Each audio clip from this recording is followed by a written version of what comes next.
इस वीडियो को मैं दूसरा पार्ट बनाने जा रहा हूँ, क्योंकि जो अंदर जो मन के भाव थे ना, उसके बाद कुछ शेष बचता नहीं है, कुछ कहने को, कुछ बताने को, कुछ दिखाने को। तो मन की अवस्था जो है कहीं परमात्मा से जुड़ी हुई है, इस निरंकार से, पार ब्रह्म से, वाहिगुरु से, अल्लाह से। कहीं इस की महसूसियत जो है कहीं बहुत ज़्यादा हो रही है इस समय मुझे। तो आगे का पार्ट जो है गाइड साहब की निगाह से फिर देखते हैं हम, जैसे जैसे हमारे गाइड साहब बताएंगे इनकी बात सुनते हैं। चलिए चलते हैं जी। ये आप जो देख रहे हैं ये बिल्कुल मुग़लों का ख़ास आर्किटेक्चर है जी। ये अपने मोनूमेंट के अंदर ये बनाते थे जी। ये देखिए, इसको 3D आर्किटेक्चर बोलते हैं। ये इसका डिज़ाइन जो होता है बिल्कुल फ्लैट होता है, लेकिन इसके जोड़्स और कट्स इस तरीके से लगाए जाते हैं कि हम इसे जितना ऊपर देखेंगे हाँ। इसमें स्लोप नज़र आता है जी। और ये फ्लैट नज़र नहीं आएगा, और जितना दूर से देखेंगे उतना ज़्यादा स्लोप नज़र आएगा। ओके। इसको 3D आर्किटेक्चर बोला जाता है, और इसका कॉपी भी ताजमहल में किया गया था, वहाँ भी ये डिज़ाइन बनाया गया है। जी। आप देखेंगे ये जो सारे रूम जो नज़र आ रहे हैं जी। ये बादशाह अकबर ने अपने फैमिली मेंबर के लिए बनाए थे, कब्र के लिए। अच्छा। उनकी प्लानिंग थी कि हर रूम के सेंटर पॉइंट में कब्र बनेगी जी। और यहाँ बीच बीच में जाली लगाकर इसे बंद कर दिया जाएगा, जैसे कि सामने जाली लगी हुई है। जी। जी। और उनकी प्लानिंग पहले से थी, इसलिए हर रूम के सेंटर पॉइंट पर ये उन्होंने कब्र के लिए जगह छोड़ रखी थी पहले से बनाकर। जी। ये अंदर से खाली है, खुदा हुआ है जी। और इसी के कारण यहाँ पर एक आर्किटेक्चर होता है जिसे वाइब्रेट बोलते हैं। जी। देखिए, इसी तरह का पॉइंट पीछे भी बना हुआ है और ये चारों साइड में पॉइंट बने हैं। जी। यहाँ हम अदर पॉइंट पर खड़े होकर क्लैप करते हैं तो हमारी आवाज़ नॉर्मल होती है। हाँ। और सेंटर पॉइंट पर हम क्लैप करेंगे तो आप देखेंगे कि हमारी आवाज़ वाइब्रेट होगी। देखिएगा। वाह। इसी तरह हर रूम के अंदर सेंटर पॉइंट पर ये सिस्टम बनाया गया है, और इसके अलावा यहाँ रूमों के अंदर एक सिस्टम और बनाया गया है। एक कहावत आपने सुनी होगी कि दीवारों के कान होते हैं। हाँ। ये दीवारें भी आर्किटेक्चर ने इस तरीके से बनाई थी कि इनमें आवाज़ आती है। अच्छा। एक कॉर्नर पे बोलोगे तो दूसरे कॉर्नर पे अपोजिट में आपको सुनाई देगा। एक दूसरे से आप बात कर सकते हो जैसे हम टेलीफोन पर करते हैं। ओके। मतलब इस पूरे मॉन्यूमेंट में कहीं भी किसी वॉल पे हम खड़े होकर बात करें? रूम के अंदर। Room by room. ओके। जैसे अपोजिट कोने में हम कहीं भी किसी भी रूम में बात कर सकते हैं। धीरे से बोलेंगे वो सुनाई देगी? बिल्कुल हल्के से। आप जैसे देखेंगे, अंदर जाएं आप कॉर्नर पे। जी। 1 मिनट इधर आए। जैसा कि मैं दीवार के यहाँ खड़ा हूँ। हेलो, आप सुन रहे हैं मेरी आवाज़? जी, मैं बिल्कुल सुन पा रहा हूँ। हाँ, यही है हमारे दीवारों के काम, और इसी तरह से आवाज़ आती है। और ये खान साहब बहुत दूर खड़े हैं मुझसे, ये करीब 20 फुट दूर होंगे मुझसे। 20 फुट दूर से टेलीफोनिक साउंड। वाह, कमाल की टेक्नोलॉजी है ये। खान साहब एक बार और बोल के बताएं।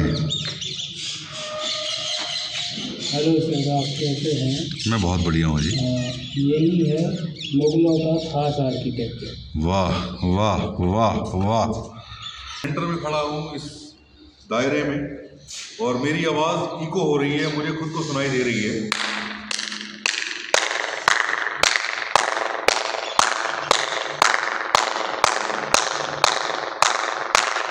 क्या कमाल की टेक्नोलॉजी है उस समय की, जो आज भी शायद ऐसी टेक्नोलॉजी कहीं नहीं दे पाएगा कोई ऐसी बात। आजकल तो वो साउंड सिस्टम है बड़े बड़े, उससे ही वो इको सिस्टम आती है। पर ये देखो कमाल, कोई यंत्र नहीं, कोई कुछ नहीं, सीमेंट कहीं गारे की ये दीवारें हैं, पुरानी दीवारें हैं, सदियों सदियों पुरानी, और ये आवाज़ कमाल। तो ये था मेरा आज का सफ़र सिकंदरा का, जिसने कहीं मुझे ही रोमांचित कर दिया, कहीं मेरी ही आत्मा को झकझोर दिया, कहीं मैं ही इस खुदा में मगन सा हो गया। मन कर रहा है कि वो जो ऐसे नाचते थे ना, ऐसे वो उस मूवी में भी दिखाया गया, जोधा अकबर मूवी में, कहीं वो डांस करते हुए राजा अकबर को, महात्मा अकबर को। उस समय का मैं तो इस महात्मा को औलिया की उपाधि में देना चाहूँगा। उस समय का ये औलिया ही रहा होगा जिसने दीन इलाही बना दिया, जिसने सब धर्मों को इकट्ठा कर दिया। वाह कमाल। तो मेरा मन हो रहा है आज उस महात्मा की तरह ऐसे कुछ करने का, इस परमात्मा को देखने का, इस परमात्मा में झूमने का। मेरा अब तक की सबसे बढ़िया ब्लॉग ये रहा है। कहीं रूह को रोमांचित कर दिया इस महात्मा अकबर ने। तो अब शब्द कहीं कम पड़ रहे हैं, शब्दों को विराम देने का समय भी आ रहा है और शब्द निशब्द में बदल चुके हैं। फिर मिलते हैं किसी और नई यात्रा पे, किसी और नई मंजिल पर। तब तक के लिए आपके भीतर बैठे परमपिता परमेश्वर को मैं नमन करता हूँ, मेरा नमन स्वीकार करें और फिर मिलेंगे किसी और नई वीडियो के साथ। Love you all, thank you for watching. राजा महाराजा चले गए, छोड़ गए अपनी खंडहर। ऐसे ही हम भी एक दिन चले जाएंगे, विदा ले लेंगे इस दुनिया से, हमेशा हमेशा हमेशा के लिए। ये तो इनके पास तो कुछ था छोड़ने के लिए, हमारे पास तो शायद वो भी नहीं है। तो क्यों ना इस परमात्मा की जानकारी कर ली जाए, क्यों ना इस परमात्मा को जान लिया जाए। और कहीं पुकारा जा रहा है, बार बार कानों में आवाज़ पड़ती है कि ये परमपिता परमेश्वर को जाना जा सकता है, देखा जा सकता है। मैं कह रहा हूँ मैंने देखा है, आपको भी मैं आमंत्रित करता हूँ। संभव है, देखा जा सकता है, जाना जा सकता है। एक दिन हमने भी चले जाना है। ये 123 एकड़ की ज़मीन, जिसमें से 23 एकड़ में ये मॉन्यूमेंट्स बने हुए हैं, आज तो कहीं 50 गज, 100 गज, 200 गज, 500, 1000 गज, 2000, 3000, 5000 गज में कहीं हमारा मकान होता है। तो कहीं अपने आप को ना जाने क्या क्या समझ लिया करते हैं हम। तो ये जीते जागते खंडहर जो है, ये कहीं झकझोरने के लिए हमारी आत्मा को। देखो बड़े बड़े राजे महाराजे भी जो है वो कहीं छोड़ चले, कहीं उनके बच्चों की भी कब्रें हैं, कहीं उनकी भी कब्रें हैं, सिर्फ कब्रें हैं। जो महल हुआ करते थे वो खंडहर हैं। तो ये समय तो सबके लिए आएगा, सब इस दौर से गुजरेंगे। जाने से पहले कहीं परमात्मा की जानकारी, कहीं आपके कानों में आवाज़ पड़ जाए। परमात्मा की जानकारी कर ली है तो मुबारक है, नहीं करी तो ये आपका दोस्त, आपका मित्र, आपका सखा, आपका बेटा, आपका भाई,